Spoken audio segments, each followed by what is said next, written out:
Well, old Jerome Powell has got egg on his face today. His trades from, I guess, over the last year or two or so, I can't remember exactly how far back it goes, have been leaked to the American Prospect, which is a lefty website. I mean, they're not the worst. It's not like they're Salon or the Daily Beast or something like that. The American Prospect, I think they are um, somewhat genuine in their beliefs, although they are associated with that absolute Looney Tune Robert Reich, who is just, I mean, he's just such a boomer. It's really hard to forgive. But, putting that aside, they do seem to have gotten a decent leak here. I think it's no coincidence that it was leaked to the American Prospect, of all places. Um, Powell is not up for re-election, but reappointment would be the term, somewhat soon, and the Senate has to confirm whoever the president appoints to be the chairman of the Federal Reserve. And so obviously whoever leaked this doesn't want Powell to be the one who gets the job.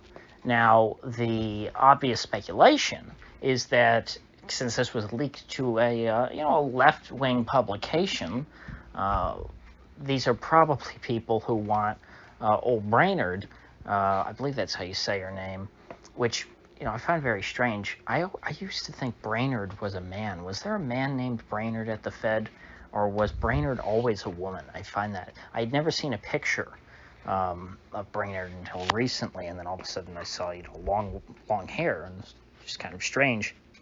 But Brainerd is regarded to be one of the more left-wing people at the Fed. I guess maybe Kashkari would give her a run for her money. Hard to say. I think Kashkari is just such a twerp that thankfully nobody's considering him to be the president of the Fed, or to be the chairman of the Fed. Kashkari is currently languishing as a non-voting member of the Board of Governors, I believe. He's the president of the Minneapolis Fed, not exactly one of the more distinguished Federal Reserve banks in this country.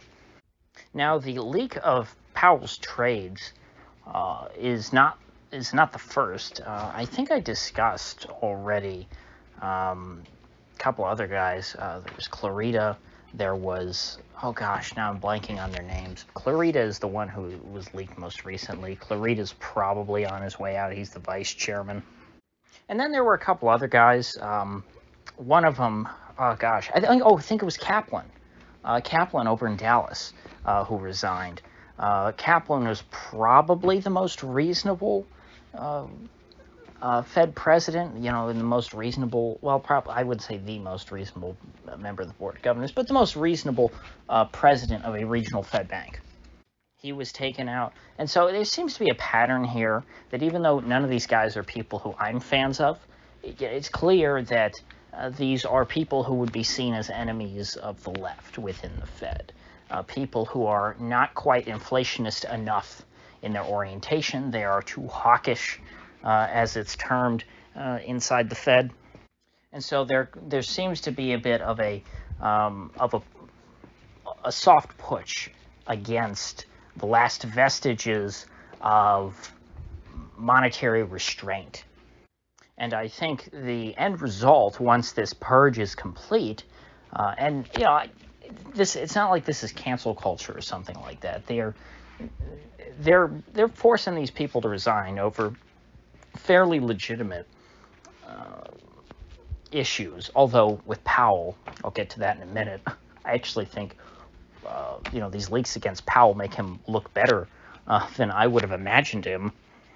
But the point of this purge is to try and force out anyone within the Fed who is standing in the way of MMT.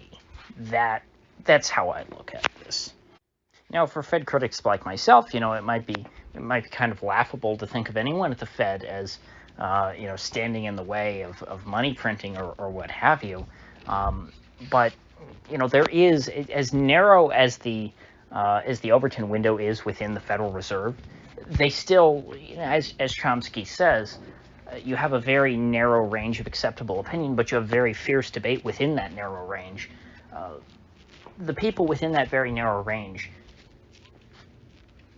look at somebody like Powell or Clarita or Kaplan, and they say, you guys are super stingy conservative with a small c. You never want to spend any money. We need to go out and, make America rich again. We need to make every man a king by printing everyone, $1,000 a month. We need the Fed to end racism by, giving everyone a digital bank account at the Federal Reserve, and we're going to give people free money, inject it directly into their Fed account, stratified by race. Asians get the least, blacks get the most. And there will be a timer on how quickly people can use it. Okay, maybe it won't go that quick, maybe it won't go there that quick, but, getting people like Powell and Clarita and Kaplan out of the way puts us down that path. I don't think that Powell was opposed to things like that, certainly. I don't think that Powell was inside the Fed trying to, defend human liberty or something like that. No, obviously not. But I think that he wasn't moving fast enough. I think that he was a little too turtley. And you've got guys like Kashkari in there who are like, we need to help people now. So what exactly are these trades that they're trying to cancel Powell over? Well, the headline from the American Prospect, I believe, is that, it shows that Powell was trading all throughout the pandemic. Which that in and of itself is supposed to be what offends us. Now,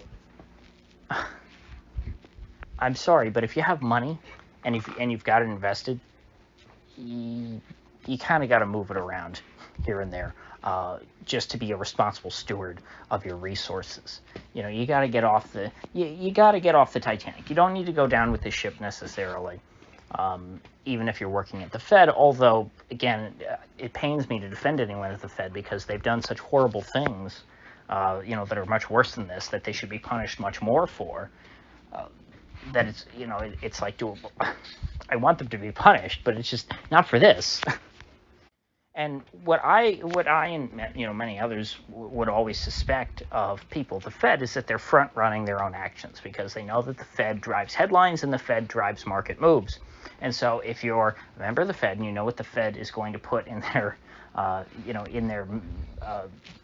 minutes or what decision they're going to make about, when are we going to raise interest rates or when are we going to taper, if you know this ahead of time because you're at the Fed, you can make some pretty great trades. And in the case of Jerome Powell, he actually didn't do that. All these trades that they're citing were moves he made after all of this news became public. He seemed to actually try to avoid violating insider trading laws, even though they don't apply to him, really. And so, I'll give Powell some credit there. He seems to have had a conscience, even though he knows that he could have front-run his own, the Fed, if he wanted to, and there would be no legal consequences.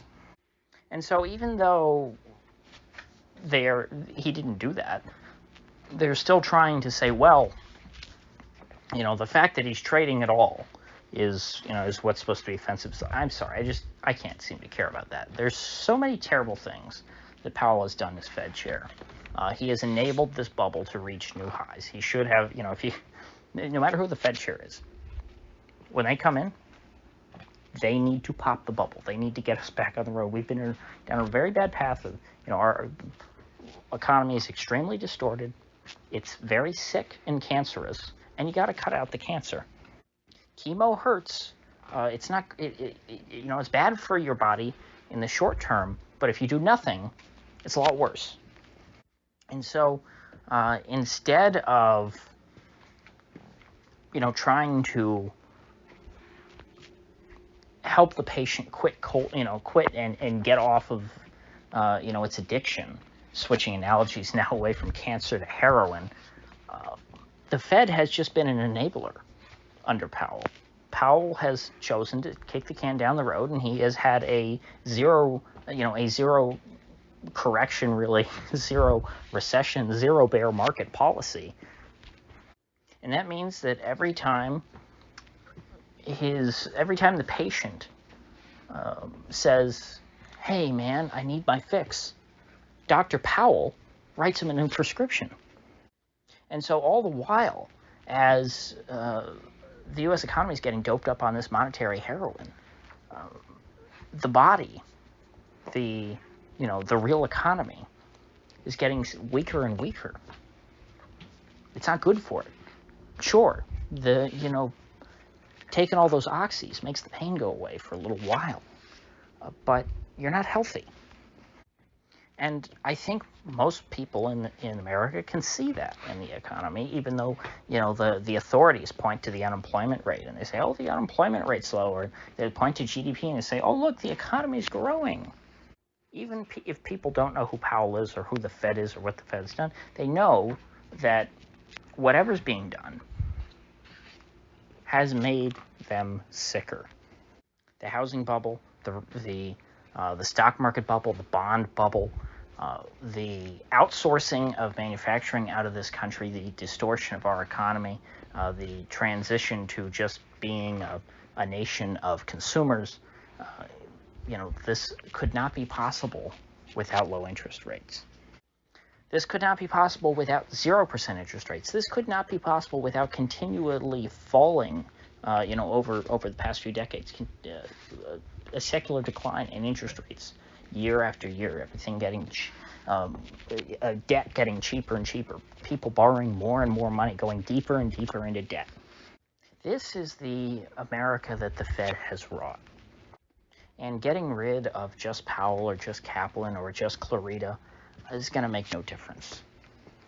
And while I would like to, sort of gleefully, chuckle at Powell's misfortune here, this is just an intra-elite squabble. This is nothing that really bears any significance to me or other ordinary people. It's not a victory if Powell was made to resign or if he doesn't get reappointed again. The victory is, if the Fed is, not burned to the ground, because they have a pretty nice office building. I admire the architecture. It's rare that you find any buildings with any real architectural value in the United States. But the Mariner Eccles building is one of them, in my opinion. And so I would prefer that, it be closed down and turned into a museum. A museum of monetary mayhem and, something to tell, a cautionary tale about all of the mischief that the Fed has promulgated over their, more than a century now worth of history. So, with that said, I will see you folks back here tomorrow.